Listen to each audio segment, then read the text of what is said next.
8월 21일 토요일, 오늘 우리에게 주시는 하나님의 말씀은 구약성경 시편 66편 1절에서 9절까지의 말씀입니다. 구약성경 시편 66편 1절에서 9절까지의 말씀입니다. 제가 받들어 읽겠습니다. 모두 하나님의 말씀을 경청하십시오. 온 땅이여 하나님께 즐거운 소리를 낼지어다. 그의 이름의 영광을 찬양하고 영화롭게 찬송할지어다. 하나님께 아뢰기를 주의 일이 어찌 그리 어미하신지요. 주의 큰 권능으로 말미암아 주의 원수가 주께 복종할 것이며 온 땅이 주께 경배하고 주를 노래하며 주의 이름을 노래하리이다 할지어다. 와서 하나님께서 행하신 것을 보라. 사람의 아들들에게 행하심이 어미하시도다. 하나님이 바다를 변하여 육지가 되게 하셨으므로 우리가 걸어서 강을 건너고 우리가 거기서 주로 말미암아 기뻐하였도다. 그가 그의 능력으로 영원히 다스리시며 그의 눈으로 나라들을 살피시나니 거역하는 자들은 교만하지 말지어다. 만민들아 우리 하나님을 송축하며 그의 찬양 소리를 들리게 할지어다. 그는 우리 영혼을 살려두시고 우리의 실족함을 허락하지 아니하시는 주시로다. 아멘. 오늘 우리가 함께 읽은 시편 66편은 크게 두 부분으로 나누어져 있습니다. 먼저 전반부인 1절부터 12절까지를 살펴보면 주로 우리, 우리의, 우리를과 같이 복수 인칭 대명사를 사용하여서 하나님이 하신 일에 대한 공동체의 찬송의 시를 담고 있습니다. 그리고 후반부인 13절부터 20절까지를 살펴보면 주로 나, 나의, 나를과 같이 단수 인칭 대명사를 사용하여 기도의 응답에 대한 개인적인 감사의 시편을 담고 있습니다. 오늘 우리는 그 가운데 시편 66편의 1절부터 9절까지의 찬송시를 함께 살펴보고자 합니다. 1절과 2절을 다시 한번 보겠습니다. 온 땅이여 하나님께 즐거운 소리를 낼지어다. 그의 이름의 영광을 찬양하고 영화롭게 찬송할지어다. 히브리어 본문으로 이 1절을 살펴보았을 때 가장 먼저 등장하는 단어는 바로 외쳐라라는 뜻을 가진 하리우입니다. 시편의 기자는 이 하리우라는 단어를 통해서 지금 누군가를 하나님을 찬양하는 자리로 초청하고 있습니다. 그런데 아주 흥미롭게도 여기서 사용된 이 외쳐라라는 단어는 어떠한 제의나 예배와 관련된 동사, 단어이기보다는 전쟁, 특히 승전 상황이나 왕의 등극과 같은 상황에 주로 사용되어지는 단어입니다. 이를 통해서 볼 때 시편의 기자는 승리자로서 왕위에 오르시는 하나님을 찬양하고 있다고 볼 수 있습니다. 그렇다면 시편의 기자가 찬양의 자리로 초청하고 있는 대상은 과연 누구일까요? 말씀은 바로 온 땅, 말 그대로 땅 전체를 찬양의 자리로 초대하고 있다고 말하고 있습니다. 이는 하나님의 왕권이 단순히 이스라엘의 한 공동체나 특정한 지역에 제한되어 있지 않으며 이스라엘을 벗어나 온 세계와 우주에까지 이루고 있음을 보여주고 있습니다. 그렇다면 찬양의 자리로 초대된 온 땅은 어떻게 하나님을 찬양해야 할까요? 우리의 왕께서 전쟁에서 승리하셨으니 또한 왕의 자리에 오르셨으니 기쁨과 함성으로 그 소리를 더욱 높여야 할 것입니다. 또한 우리를 죄와 원수로부터 구원하신 하나님의 영광을 높이며 영화롭게 그분을 찬양해야 한다고 성경은 말하고 있습니다. 이어서 3절과 4절의 말씀입니다. 하나님께 아뢰기를 주의 일이 어찌 그리 어미하신지요. 주의 큰 권능으로 말미암아 주의 원수가 주께 복종할 것이며 온 땅이 주께 경배하고 주를 노래하며 주의 이름을 노래하리이다 할지어다. 이 3절과 4절에서는 찬양의 대상이 되시는 하나님의 놀라운 능력과 그로 인한 온 땅의 반응을 보여주고 있습니다.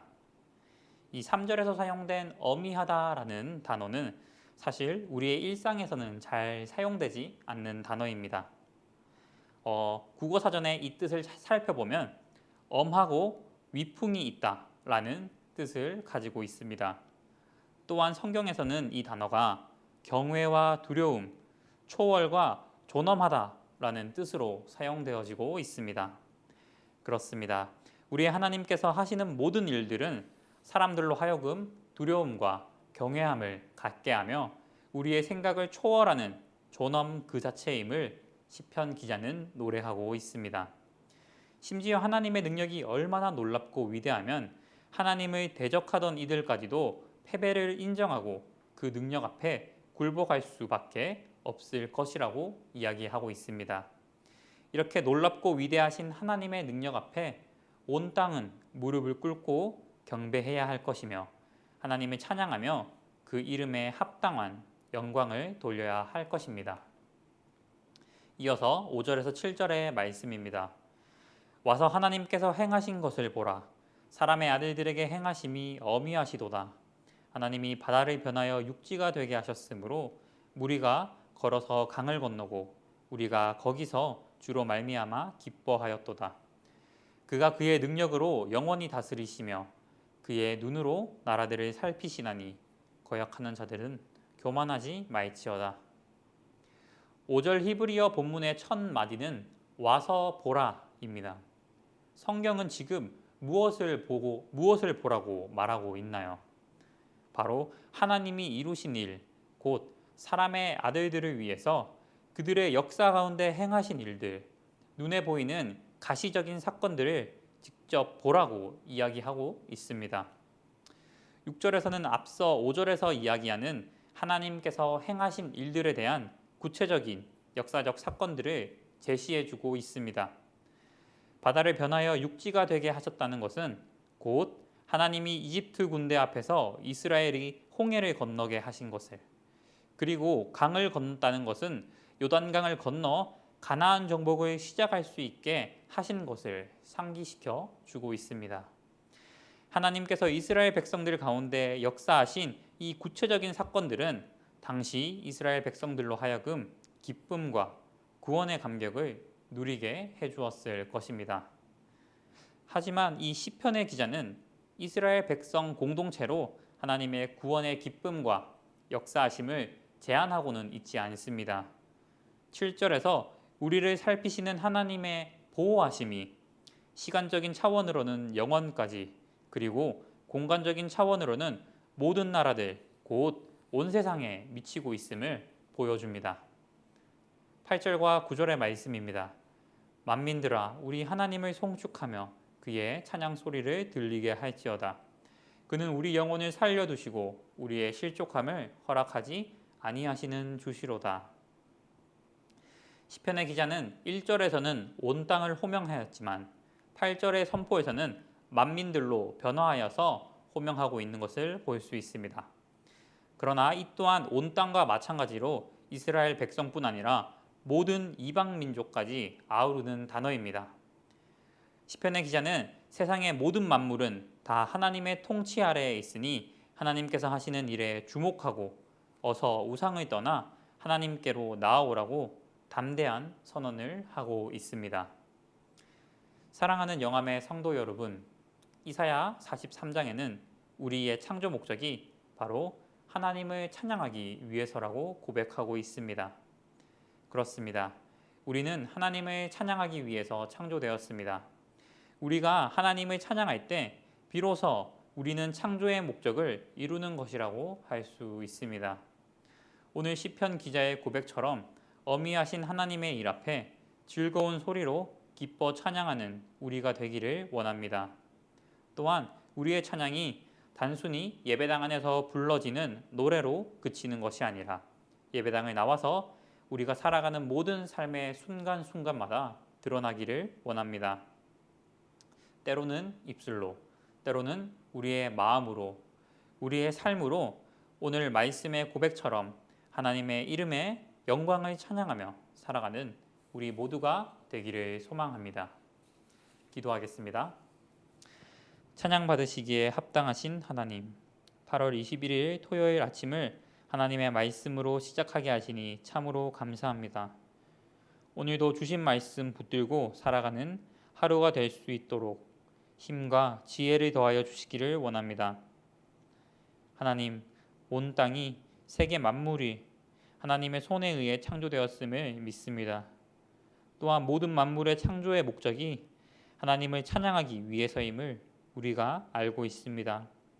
우리의 삶을 통해서 오직 하나님만을 찬양하게 하시고 하나님께 영광 돌릴 수 있기를 간절히 원합니다.